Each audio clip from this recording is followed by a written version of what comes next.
수강생 여러분 안녕하세요. 저는 성균관대학교 동아시아학술원에 있는 김수진입니다.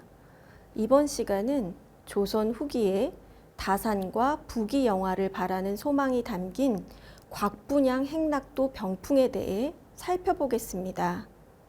조선시대에 크게 유행했던 그림 가운데 곽분양 행락도라는 그림이 있습니다.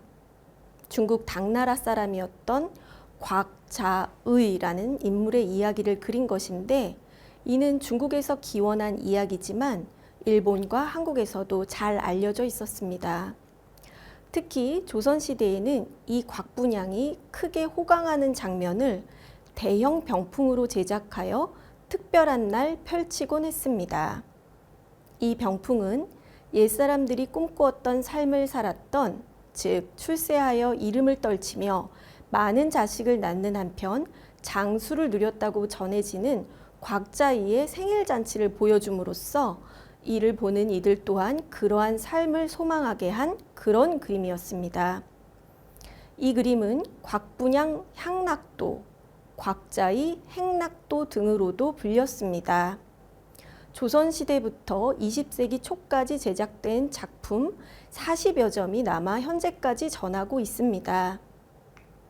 곽자이는 당나라 때 안록산의 난을 진압하면서 세운 공로 덕분에 분양군왕으로 봉해졌다고 합니다.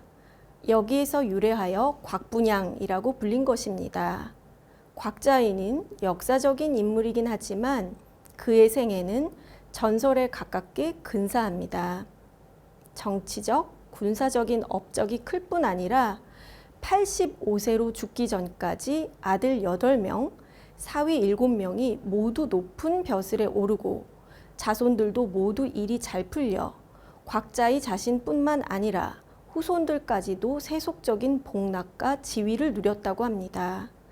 즉 곽분양이라 하면 세속적인 부귀 영화를 모두 누린 인물로서 대표됩니다. 특히 곽분양은 손자들도 많아 그들이 문안을 올리면 일일이 알아보지 못하고 이름을 기억하지 못한 채 턱만 끄덕일 정도였다고 합니다. 이로 인해 곽분양 행락도에는 남자 아이들이 노는 장면이 매우 중요하게 그려집니다. 워낙 이 이야기는 인기가 많다 보니 아이들 장면만 분리해서 백동자도라는 유형으로도 그려집니다.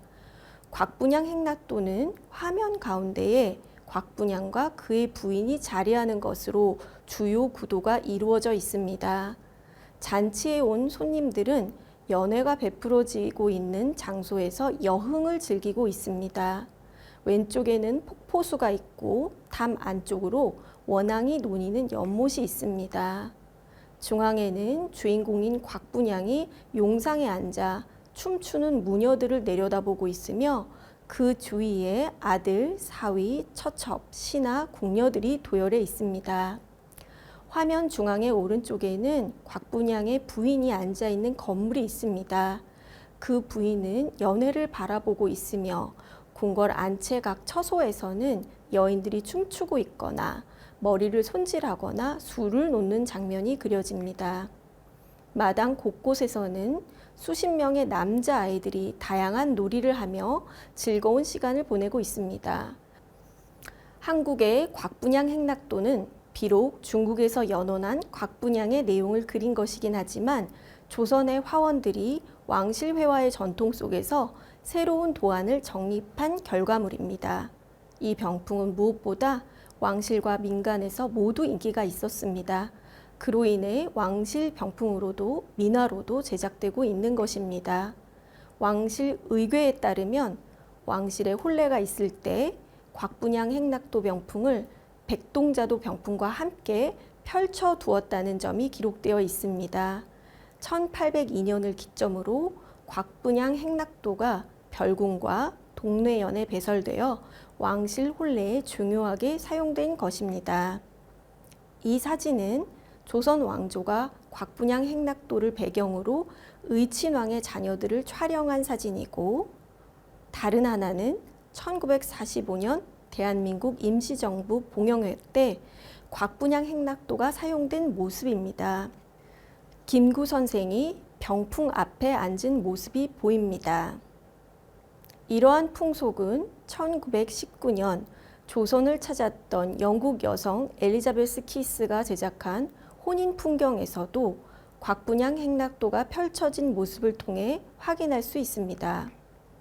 이러한 사실들은 조선 사람들이 곽분양 행락도를 통해 혼인이라는 일생일대의 중요한 순간에 부귀영화를 기원하는 메시지를 전달했음을 보여줍니다.